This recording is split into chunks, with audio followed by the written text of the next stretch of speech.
Hi, I'm Diane and welcome to This Is Me, an online talk show dedicated to the 50-plus woman.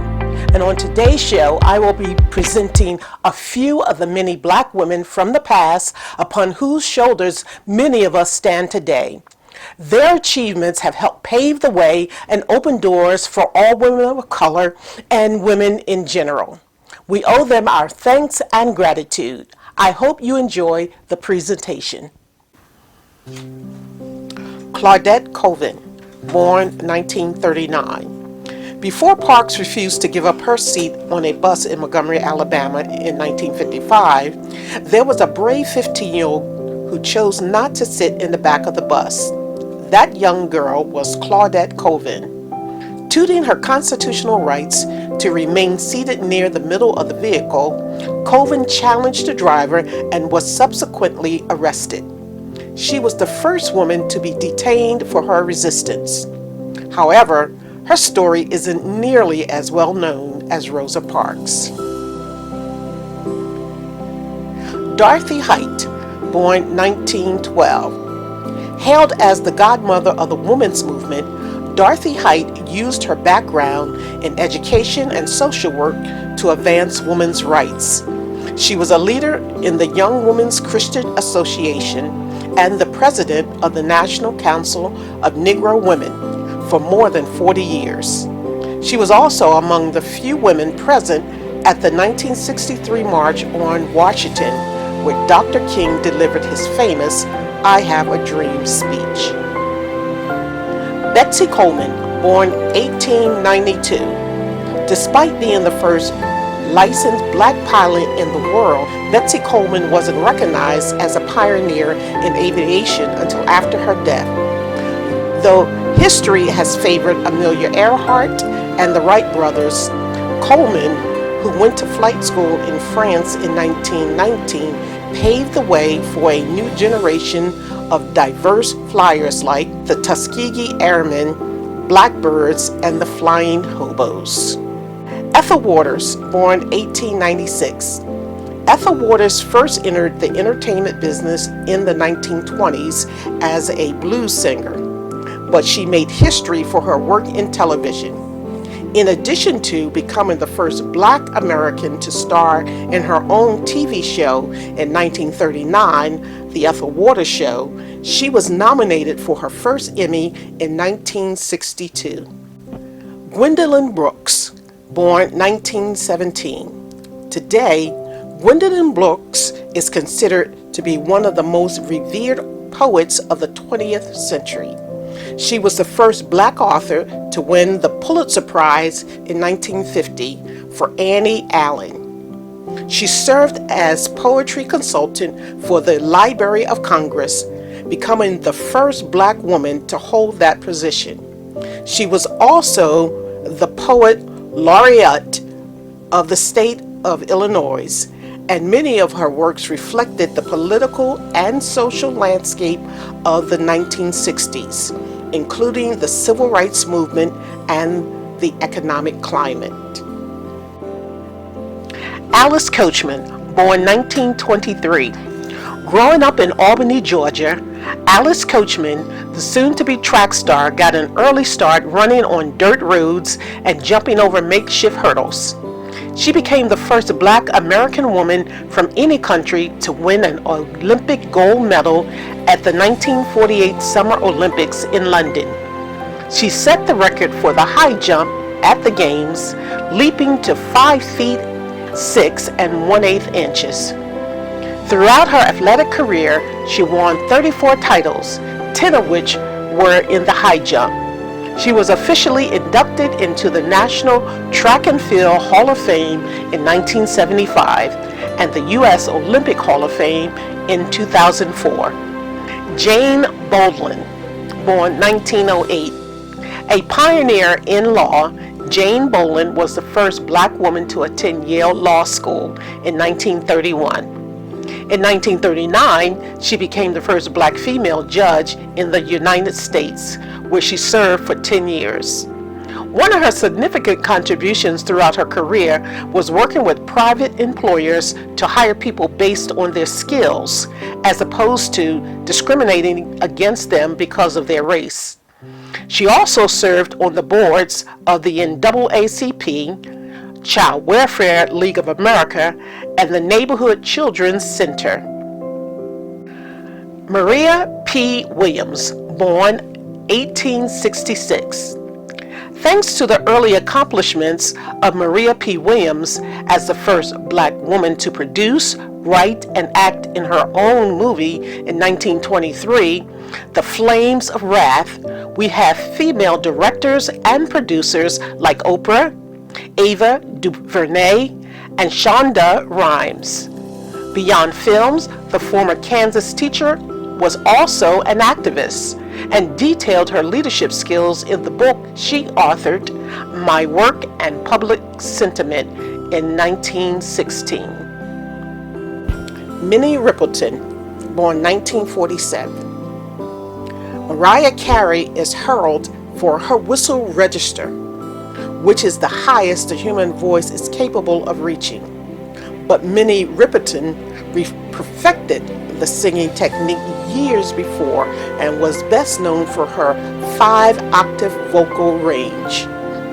The whistling can be heard on her biggest hit to date, Loving You.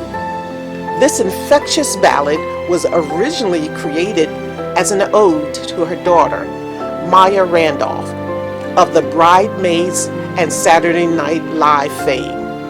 However, before she could become a household name, she died in 1979 at the age of 31 from breast cancer. Ruby Bridges, born in 1954. Bridges probably had no idea that the bold act she committed in 1960 would set off a chain reaction leading to the integration of schools in the South. She was just 6 years old when she became the first Black American student to attend William Frantz Elementary in Louisiana at the height of desegregation. She is now the chair of the Ruby Bridges Foundation, which was formed in 1999 to promote the values of tolerance, respect, and appreciation of all differences. Marian Anderson, born 1897. Though she's considered one of the greatest contralto singers in the world, Marian Anderson was often denied the opportunity to show off her unique vocal range because of her race. However, things started to change in 1957 when she went on a 12-nation tour sponsored by the Department of State and the American National Theater and Academy. She documented the experience in her biography called My Lord, What a Morning. In 1963, she was awarded the Presidential Medal of Freedom. Her last major accomplishment before her death was receiving the Lifetime Achievement Award at the Grammys in 1991. Phyllis Wheatley, born 1754. The West African-born poet spent most of her life enslaved, working for John Wheatley and his wife as a servant in the mid-1700s. Despite never having received a formal education, Phyllis Wheatley became the first Black American and the third woman to publish a book of poems entitled Poems on Various Subjects. However, she died before securing a publisher for her second volume of poetry and letters. You can see the monument erected for her at the Boston Women's Memorial. Ella Baker, born 1903. Baker was an essential activist during the Civil Rights Movement. She was a field secretary and branch director for the NAACP, and also co-founded an organization that raised money to fight Jim Crow laws.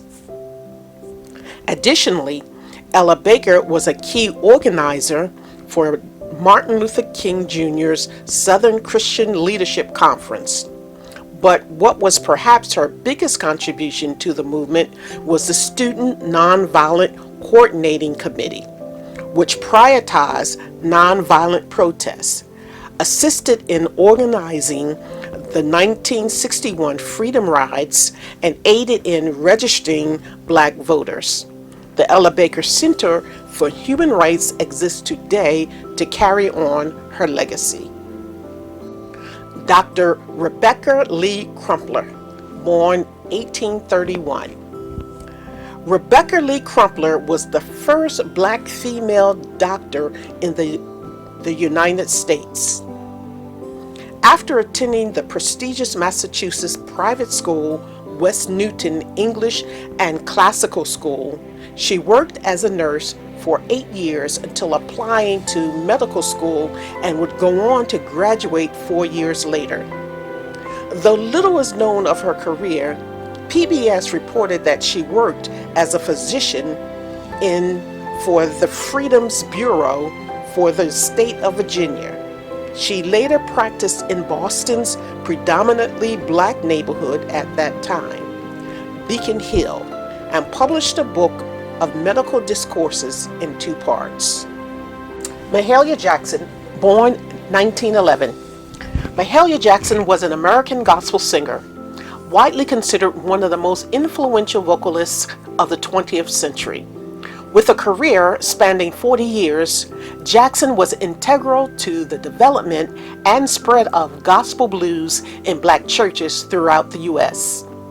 During a time when racial segregation was pervasive in American society, she met considerable and unexpected success in a recording career, selling an estimated 22 million records and performing in front of integrated and secular audiences in concert halls around the world. The granddaughter of slaves, Jackson was born and raised in poverty in New Orleans. She found a home in her church, leading to a lifelong dedication and singular purpose to deliver God's word through song. She moved to Chicago as an adolescent and joined the Johnson Singers, one of the earliest gospel groups. Jackson was heavily influenced by blues singer Bessie Smith, adopting her style to traditional Protestant hymns and contemporary songs. Nationwide recognition came to Jackson in 1947 with the release of Move On Up a Little Higher, selling 2 million copies and hitting the number 2 spot on Billboard's charts, both firsts for gospel music. Jackson's recordings captured the jazz fans of the U.S. and France, and she became the first gospel recording artist to tour Europe. She regularly appeared on television and radio and performed for many presidents and heads of state, including singing the national anthem at John F. Kennedy's inaugural ball in 1961. Motivated by her experiences living and touring in the South and integrating a Chicago neighborhood, she participated in the Civil Rights Movement, singing for fundraisers and at the March on Washington for Jobs and Freedom in 1963. She was a vocal and loyal supporter of Dr. Martin Luther King Jr. and a personal friend of his family. Our history and contributions to America and beyond still continues to unfold as we are still making history as Black women. We honor all past and present women of color who are striving to make a difference not just in America but in the world. I'm Diane Allen and this is me. If you like today's show, please hit the like button and share it. Also, hit the notification bell for alerts for upcoming segments. And please subscribe to my channel. And feel free to leave a comment about today's show, along with any suggestion and ideas for upcoming shows. I want to thank you, my viewers and listeners, for tuning in.